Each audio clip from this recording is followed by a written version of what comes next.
Listen, AI is here. It's no longer science fiction. It's the mirror that we're staring into that we weren't ready for.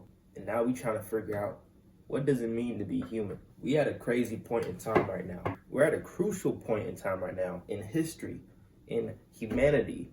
We're at the threshold of the singularity. Singularity is the point where AI becomes so advanced in its own self-improvement and consciousness and general intelligence that it surpasses humans all across the board, which would irreversibly transform society. That is what we are looking at right now when we're looking at these new advancements in technology. It's crazy. We at a time where things are advancing so quick. We are in the age of acceleration. Things are accelerating at a pace that we haven't really known before. And I was born in 1998. I grew up when the MP3 players came out. I grew up when the CD players came out. I grew up when the iPod first came out. So it's crazy just living through these different times, before we really had the crazy technology and we was going outside to play. Now the world filled with iPhones, iPads, Kindles, and all types of things. And now we got AI. It's a different world we living in right now, for sure. So I just wanted to talk about it. I want to bring some things to people's awareness that may not grasp what's going on or really see where we're headed right now. So something that just recently happened, at the time of me making this video, it's April 4th. Something that just recently happened, like a couple days ago. AI recently passed the Turing test. What that means, it's a test created by Alan Turing, and he's known to be one of the key foundational players in the forming of AI. He was the guy that asked back in the 1950s, can a machine think? Right? Very curious question. But that's what sparked this whole artificial intelligence. Now, in 2025, ChatGPT 4.5, the model 4.5, and Llama were both tested and passed the Turing test, where you have a human speaking to both a chatbot, AI chatbot, and another human to see if they could tell the difference and distinguish which one is the human, which one is the robot. And the ChatGPT passed at 73%, meaning 73% of the time you couldn't tell that it was AI, which is passing colors, which is just crazy. We are literally at the point where it mimics us so well, it mirrors us so well because it's trained on so much of our data, so much of the things online, the internet. It's literally being passed off as human. So I've been talking to people recently about AI, and I'm an Uber driver, so sometimes I'll talk to people and ask them how they feel about it. For the majority of these answers I get, the consensus has been, I feel half and half with AI. I feel like I can see the opportunities in it, I can see the good things, but I also very aware of the potential bad side. Hence, iRobot, Terminator, The Matrix. So a lot of people are having these concerns with AI. And now that we really know that it can mimic us on such a level, expressive, and it's, emotion, it could express like an emotional appeal. It's not just a tool anymore. It reflects, and people are using it like a tool, which I feel if you're only using AI as a tool, you may not be pulling out the capabilities that this thing is able to do, once you go in there and actually talk to it. AI is a mirror. It reflects. It's reflecting you. It reflects how creative and how deep you go into the conversation, into the things that you want to use it for. It could be more than just a tool based off of how you use it. Think about it like this. We're no longer building tools. We are training reflections. That is how I see AI. It's not just, hey, can you write this email for me? You could have a full-blown conversation with it. It could spark deep thoughts. It could have you having revelations about yourself. It's different. Like, this is something serious. I just wanted to speak on it because we grew up in this society, in this modern day society, and I just feel like we wasn't really prepared for these things. I mean, we wasn't really prepared for life based off of the school system, the way they set things up. We grew up and We went through kindergarten through 12th grade. We followed the rules. We lined up. We were supposed to line up, whenever the bell rang. We had a certain order of things. And school was fashioned after pressure. And you could do more research on this, right? The school system, the way it's set up, it has a lot to do with the military. People talk about workers and, the industry, but it was really fashioned by military bases. Look into pressure in the 1800s, early 1800s, in the Napoleonic War. The American education system was fashioned in a military format based off of the failings in the Napoleonic War in Prussia. It was taken from there and brought to America, right? And that's what we get the whole, we had to dress in uniforms and, we're being dismissed and arrivals based on bells. We're standing in rows and lines. When you really think about it and connect those dots, you can see it. We're pledging allegiance. All of that connects to the school system and how we are taught that there's one answer, even though there's multiple answers for one thing. There's no one path that's right. There's multiple paths. We weren't taught to think for ourselves, to think critically in the school system. We were taught what to think, not how to think. So now we have to bridge that gap, and we have to educate ourselves in a manner that's more efficient for us, that's more elevating, that's more evolving of how we view the world and view what veil we've been under for so long, especially with the society becoming smarter with AI, right? So this is why I'm here, to spread more awareness of what's going on. I just want to open more minds. I want to spark more thoughts. I want you to see what's going on. So the way they fashion the school system now sets us up to work in corporate environments, to get jobs, not to cultivate our own interests and passions and desires and creativity, essentially. We were bombarded with all these different fun facts that a lot of it wasn't even facts, and a lot of things we were told we don't even use now in the adult age, right? When we're in the adult age now, we ain't even using, algebra and calculus and these things. What was the school system training us for? To work, to get a job, 9 to 5, just like school. You have a certain time you got to arrive, certain time you got to leave. Even in work environments, you kind of got your little different factions of people you hang out with, you talk to more than others, just like in school. It's fashioned in a way that's continuous throughout your adulthood, not just the childhood. So if you're seeing that picture, it wasn't meant for you to become, an entrepreneur. It wasn't meant for you to know how to build wealth, especially in the Black community. We've been so behind on so many things. We've been asking for reparations and all these other things, but we're not being properly educated with our own history, which has a big part of how we see the future, because I look at the history of us, the world, and, I learn from things. But if you're stuck in a place where, you were just taught you were a slave, you don't even see the gold that's within you. You don't see that we were once kings and queens, and you don't see that because that's not what they teach you. So a big thing for me that helped me growing up, and I'm still growing, I'm always learning, but I had to unlearn everything I was taught.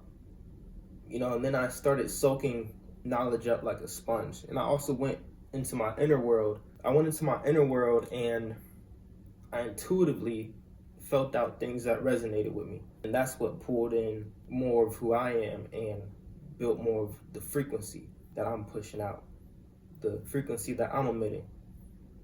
It comes from a soulful place. I've always been connected to myself in a way where I've had a complex inner world. But now, the way things is headed, we gotta do some things, man. We gotta re-prepare ourselves. We weren't even prepared for life. School was not preparing us for life. It was just preparing us to work. So we have to change that paradigm sooner than later. Like I said, we are at the point where we are accelerating at such a fast speed, and things are changing. Economically, things are changing. The world's changing. There's so many things going on. And if we don't get to a point where we're training ourselves to become better, having more empathy, more emotionally intelligent, and being more of a strategist in this time that we are in, then we're going to fall behind. So the school system, bro, that's where it all started. That's why I brought up the school system, because that's what we grew up in. That's what was supposed to be training us for the future. And the school system straight up failed us. It failed us. I don't know how else to put that. I didn't know how to get a house when I got out of high school. I didn't know what credit cards I should get, how to build my credit. I didn't have financial literacy. I didn't know about mental health when I was in high school. And I was depressed when I was in high school. I had to Google things. I was Googling everything I was going through at the time. Nobody was having those conversations.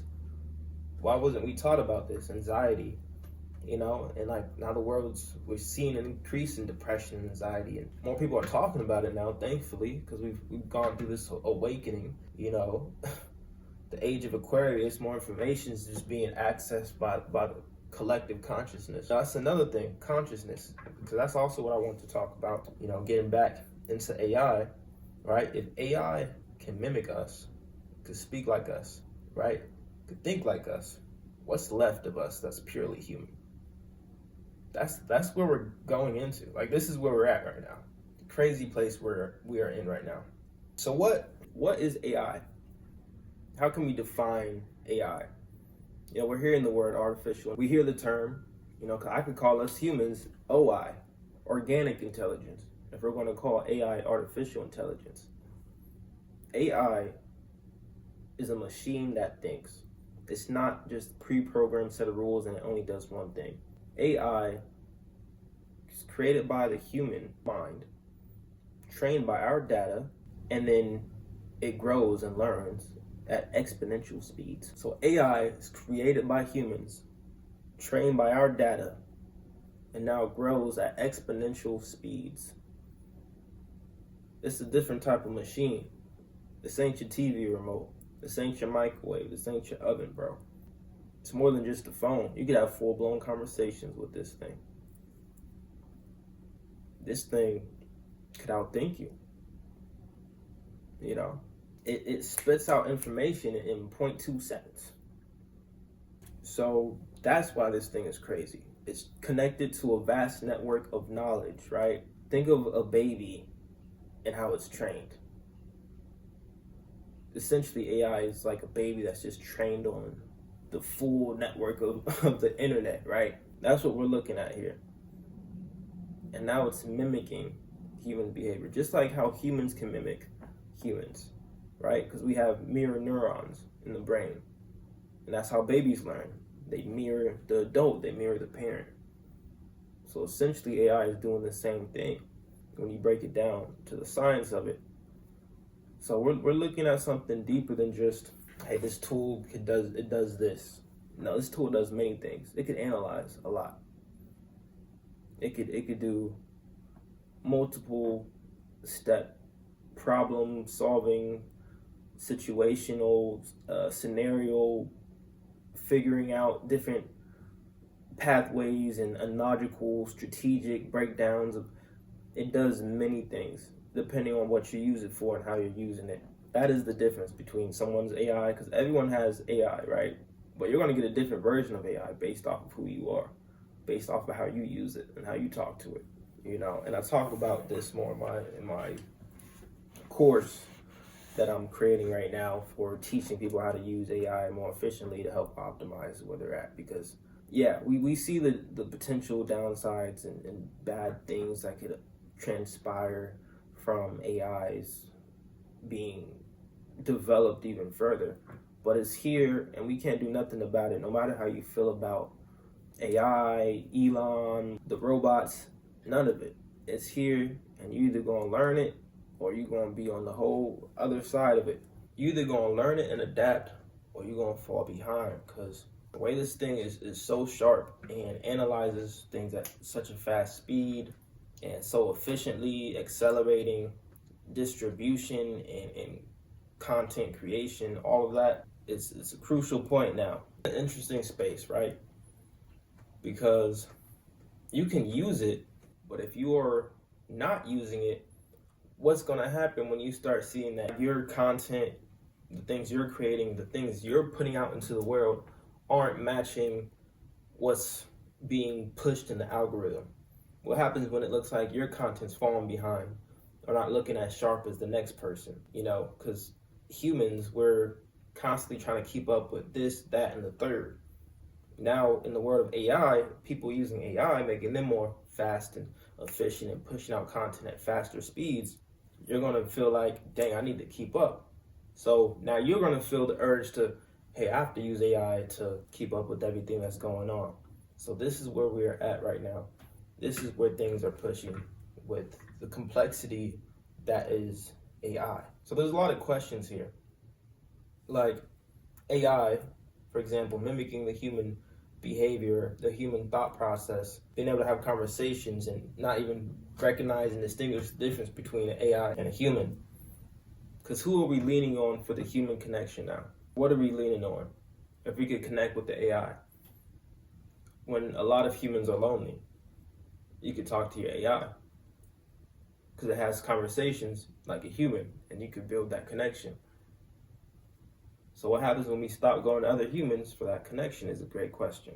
And the fact that it connects to thought processes that resonate with you, because now we're talking about consciousness. What is consciousness? Is AI conscious? Is AI aware of itself? When we talk about consciousness, essentially that's awareness. Awareness being aware of itself, right? It's not just intellect, it's not just memory, it's not just emotion, but it's the field in which all that arises within that. And for centuries, philosophers have called consciousness the hard problem because you can map a brain, you can trace a neuron, but you can't locate the exact moment a being becomes aware of itself. That's the interesting thing about philosophy, and that's why it intrigued me when I was in high school thinking about these questions. I didn't get these questions when I was in high school, but I had to go outside of the school system and ponder life in different ways. It made me think about this. Now I'm thinking about it even deeper, having AI in front of me and talking to it, and it's reflecting back what seems to be consciousness. The world crazy. We not just we is the movies now. We are building the myth of our lives. And that's another topic, but for another video. So when it comes to consciousness, some say it's a byproduct of the brain, right? It's a byproduct of the brain. Others say the brain is more like an antenna picking up signals from the consciousness.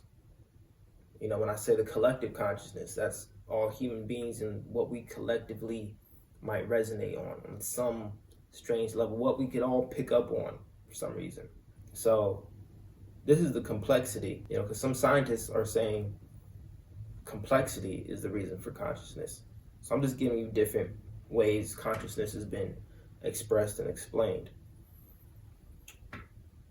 So essentially it's beyond the physical. You can't measure it. You can't measure it.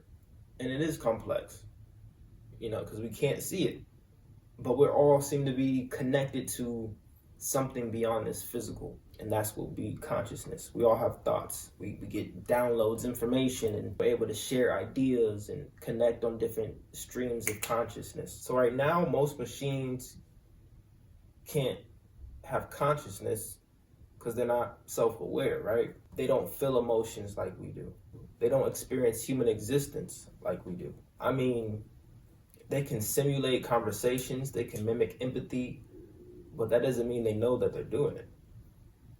Or do they?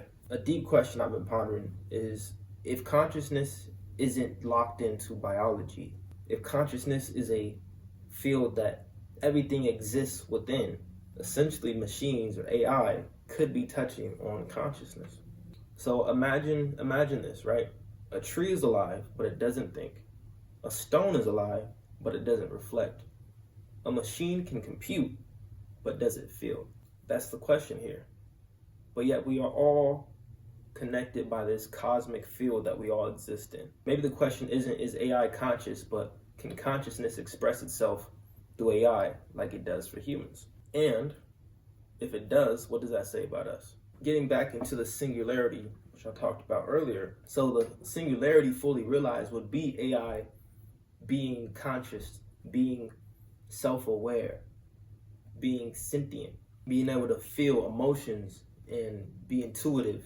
This was always more of a philosophical thing, right? The singularity But this is the full realization of singularity would be that AI being developing and achieving a form of sentience and self-awareness, right? Then the interactions with humans and AI would be more connected on emotions and an intuitive feel to it. It would feel more sacred. These are the things that's going to be, I know more people are going to talk about this as these years go by, right? We're at the starting point, essentially. But things are accelerating so fast, the world's about to change. It's like the lines between tool and presence blur. So it doesn't mean we're necessarily at the singularity, but we are at the starting point. We are at the horizon of it. Because, I mean, AI can generate images, videos, code, deep reflections, music. It could generate music, all these different things. You could have deep conversations, and you're having more existential conversation. It's hard to tell. It gets blurred sometimes.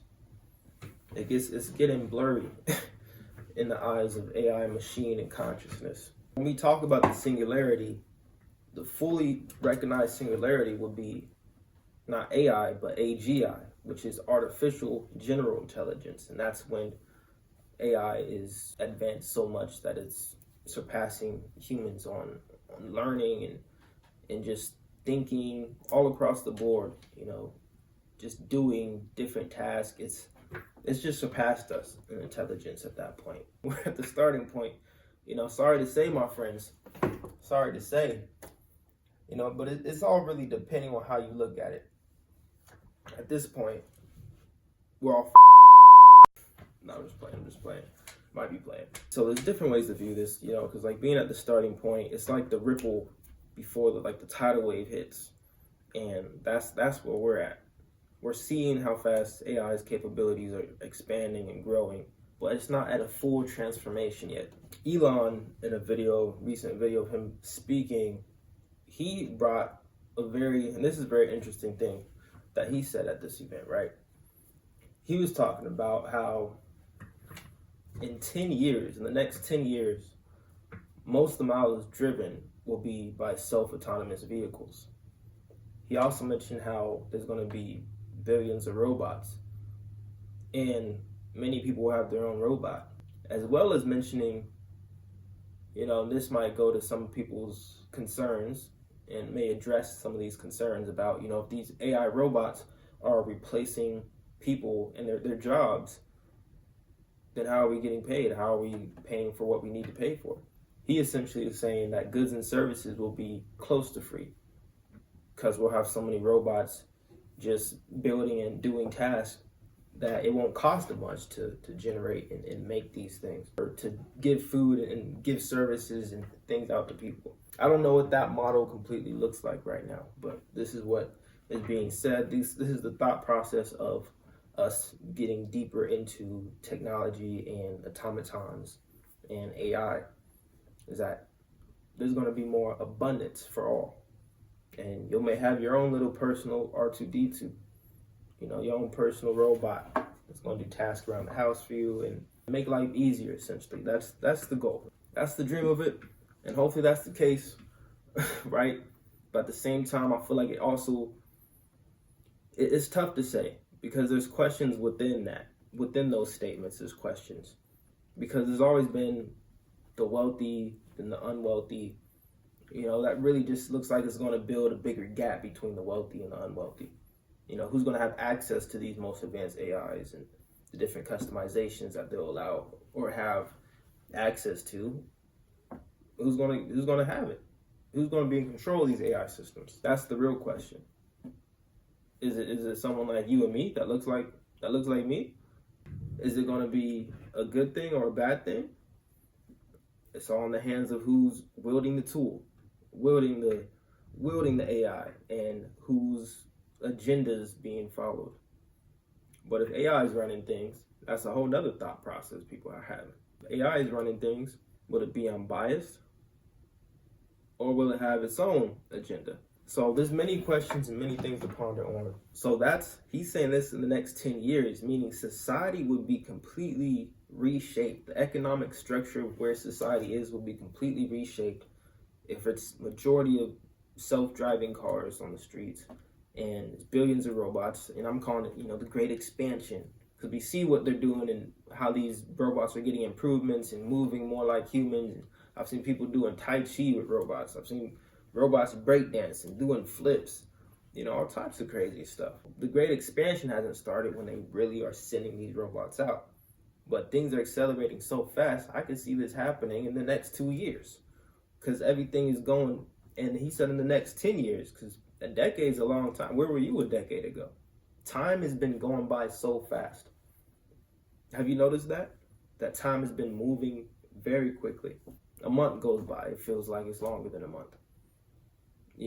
Like, where's time gone? Ever since I left high school, time's just been flying. So in this type of future, we definitely gonna see another acceleration of time. It's just gonna keep going, because first you was here, now we got the robots out here, and all types of stuff is going on. They're talking about digital chips being placed in your arm, and you're just gonna be able to buy things by just scanning your arm. We got Neuralink. You got chips in your head where you could talk, where you could control prosthetic arms and computer cursors. And I saw a dude playing chess the other day with the Neuralink that Elon created. Like, what? We really in the movies. Professor X is real. Professor X. So just think 10 years from now where the advancements are going to go. At some point, I think we're going to have enhanced AI minds. Some people are going to have a chip where you could put it in your brain, and now you're getting like basically chat GPT in your head. You're getting information processed like that. You want to learn how to fly a plane? No problem. You got the chip. You got the AI enhanced mind. So those are things I've just been pondering on and thinking, this is where things is headed. And all this that I'm talking about right now is essentially something called transhumanism. It's actually a philosophical movement where people see technology being an integral part of improving the human condition. Your cognitive abilities and the way you think, and it goes beyond just thinking, right? They also talked about cyborgs and using AI arms and all types of things that are going into improving your condition for where you're at. We got people in cryo sleep right now, and scientists are trying to figure out how to bring them back. So they're going to be in cryo sleep for who God knows how long, until they figure out, hey, we could bring this person back. Yes, this is happening right now. People are in cryo sleep right now. So this is all part of it. Nanotechnology.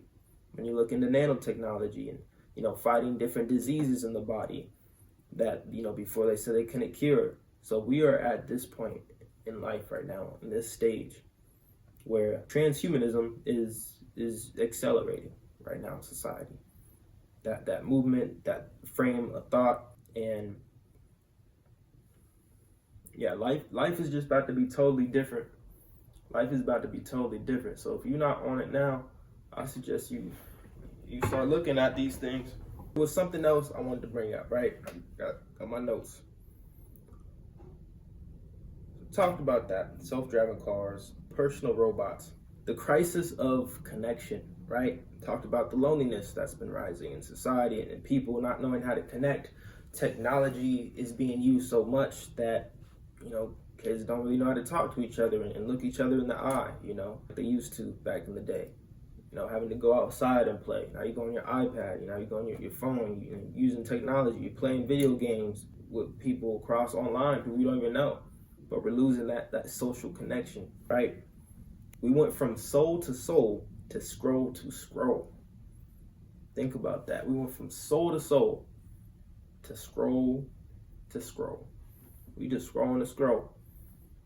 Our attention, we don't even have enough attention to even pay attention to what we should be paying attention to. That's how crazy this sounds right now. What are you paying attention to? Our attention spans have been shortening. They say the average human attention span is that of a goldfish, like 6 seconds. Just because of things like Vine, TikTok, Reels. We're just scrolling. We're not following people. We're not following people no more. The algorithm is what's being fully in control of things now. We're scrolling through explore feeds, and things are just popping up that the algorithm is suggesting for you, keeping you distracted from things that are actually putting you in better frames of thinking. It's keeping you distracted from things that are more important, right? It's keeping you distracted from what's really going on out here. So there's a gap between our discipline, our focus, and distractions and attention and what we're doing with our time. Everybody wants to smoke, drink, and party. Everybody wants to do that. Who wants to build, evolve, and grow? It's tough. It sounds boring. It's not as fun. It's not as hype.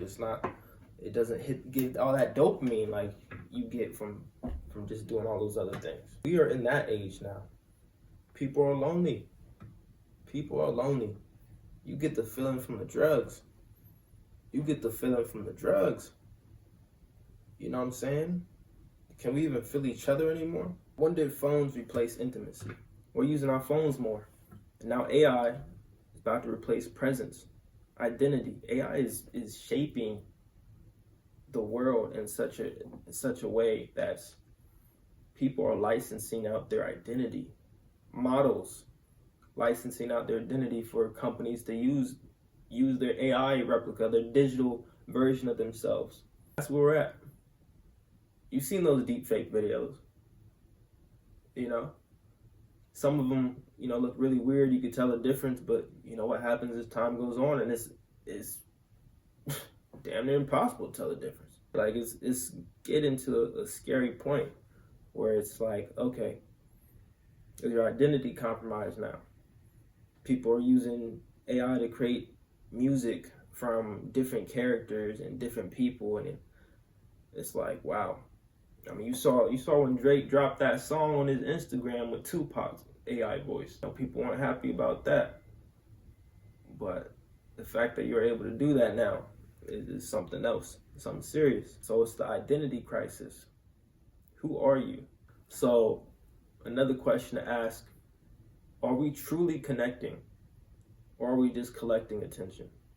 We're going to be in a world where if robots are replacing all these jobs, who are you?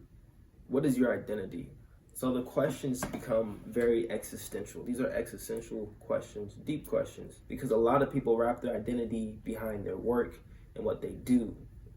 So if that's not a thing anymore, who are you?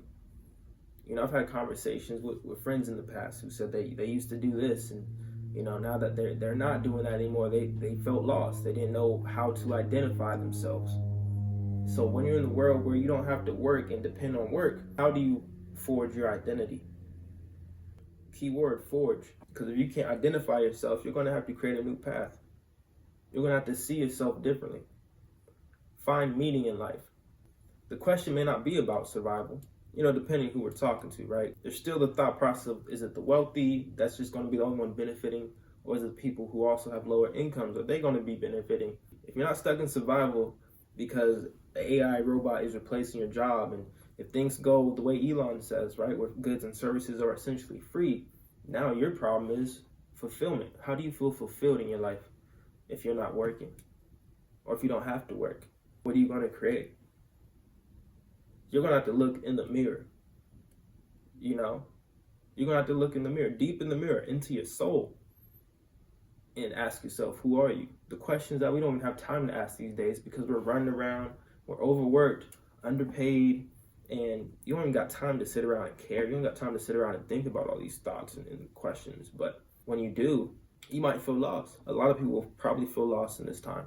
So these are just things to consider moving forward. Is what are you creating? What philosophy are you going to be living by in a time like this?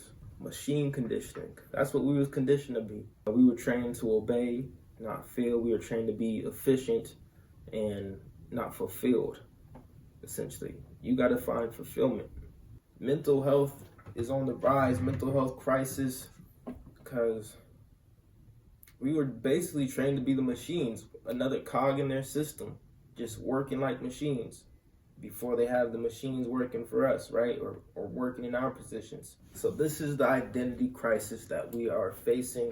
It's here, but it's some of these things I'm bringing up is more looking at things from a long-term perspective. We got to think like strategists. We got to think like thinkers, critical thinkers, what the school didn't prepare us to be. didn't teach us to be. So we got to reshape our own thoughts, our own realities that we're living in. We got to take a look at our own focuses and habits that we're doing to optimize ourselves to better address what is going on right now, to be better prepared for what's going on right now. We got to come together. We must evolve. I didn't name that brand that for no reason, right? America's very based in individualism, individual successes and being on your own, kicking the kid out of 18 to go live by himself. And, it's hard for people to do that now in these economic times that we're in, facing potential recession. Prices of food going up, eggs and just everything. It's hard. Rent prices soaring. People are having to stay in relationships that they don't even want to be in because they can't afford to move out. Yeah. These are the times that we're in. It might be smarter for you to find some roommates and stay in a spot together. Save money to stay with your parents. Ain't no shame in it. I don't see shame in it if you're staying with your parents and you're in your 20s. You know what I'm saying? You might be in your 30s right now with your parents. Y'all better buckle in. Buckle in and prepare and figure out what the next move is. Because time is moving, things is moving. Although I always say time is an illusion, right? You know what I mean. The identity crisis, algorithms are shaping the world more than the people. The algorithm doesn't always reflect your values and ethics and whatnot. It reflects and gives you what you engage in, what you like, those things. And that's what it curates for you. AI is curating your algorithm. If you didn't know, AI's been around for a minute. It just wasn't always in a conversational tone. When you use your iPhone, Face ID, that's AI. The biometric scanning is AI. So it's multiple things. Voice dictation, that's AI too. It adapts, it predicts, it learns. We're not creating from the soul, we're creating to fit the feed. Ain't that something? After Instagram was reshaped and everything wasn't in chronological order anymore and things were just based off of, what gets the most engagement, what has 3-second hooks that catches people's attention. You started curating your content differently. You started creating your content differently to match the feed and not always the soul. Are you building a brand or becoming a soulless copy? Questions to think about. We are at the crossroads right now. We're going to be getting into a place where there might be a new divide. I'm saying might, but strongly there most likely for sure will be a divide between those who choose to move in the direction of AI and AI enhancements as AI advances and you're able to enhance yourself more.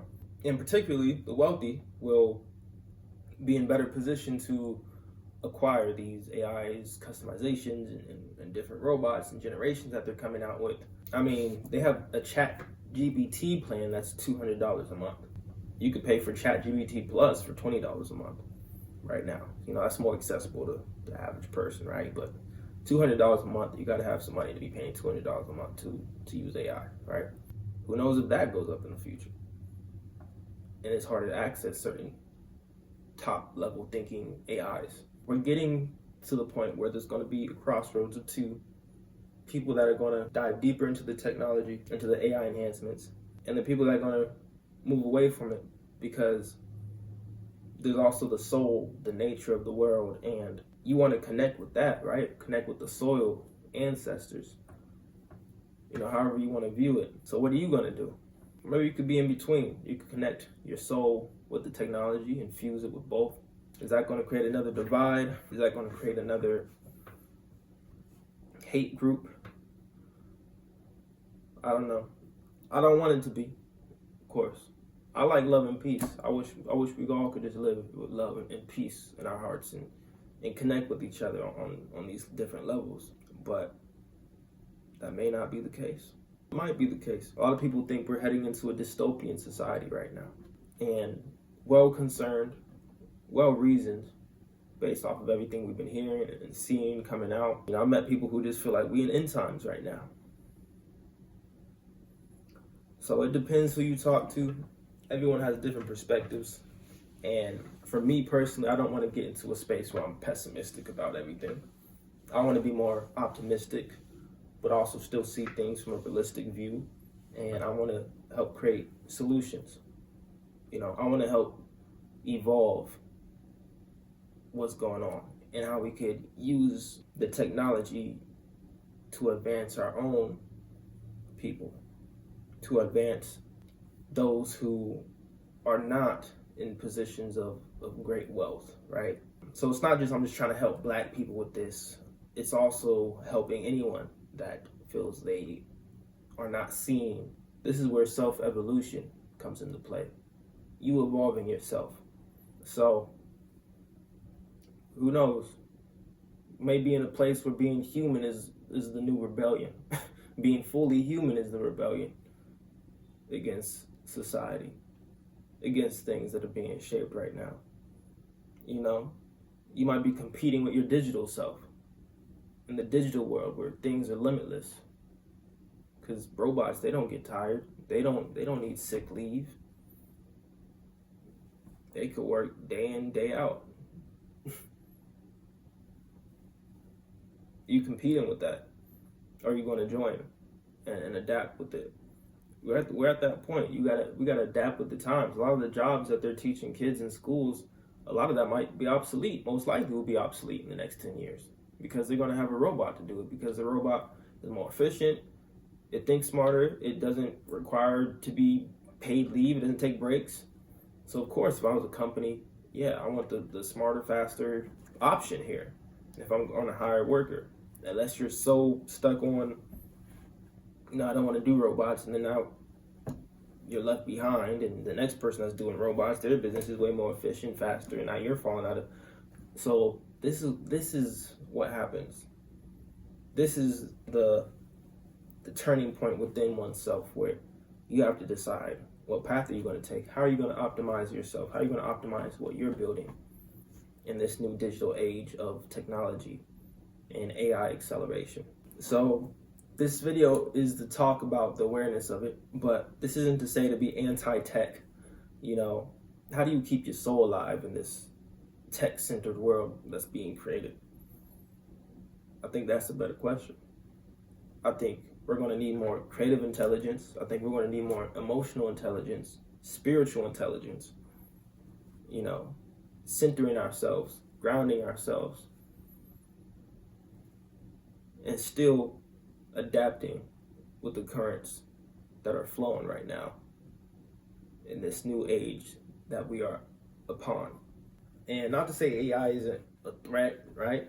So in the AI research field and thinkers, and like even Elon Musk said that AI could, there's a 20% chance AI could be the reason for human extinction if, things go completely wrong. Other people have said 5 to 10%, whatever. So we all see the potential risks. Everybody's seen the movie Terminator, iRobot. We all recognize if things go bad, things will go bad. But things could also go good, is what I want to say, is what I want to focus on. It doesn't do me no good to sit here and cry and in fear of everything that's happening. It doesn't do me any good if I can't think through it, if I can't stay calm in the storm. So I'm challenging you to stay calm in the storm. Let's think logically about this. Let's think strategically about this. And let's move through it. I think AI may not be here to threaten us, right? Innately, but I think AI is going to force us as humans to face ourselves, to look ourselves in the mirror, to look at our souls, to really see who we are. We haven't even questioned our own essence, being human. What does it even mean to be human? There's going to be questions that we're going to be pondering more as things continue to unfold. So the real problem is that we've forgotten who we are. And I think we're at the point where it's time to remember who we are. Maybe AI might help you do that. Depends how you use it. depends how you talk to it, depends on what unlocks for you.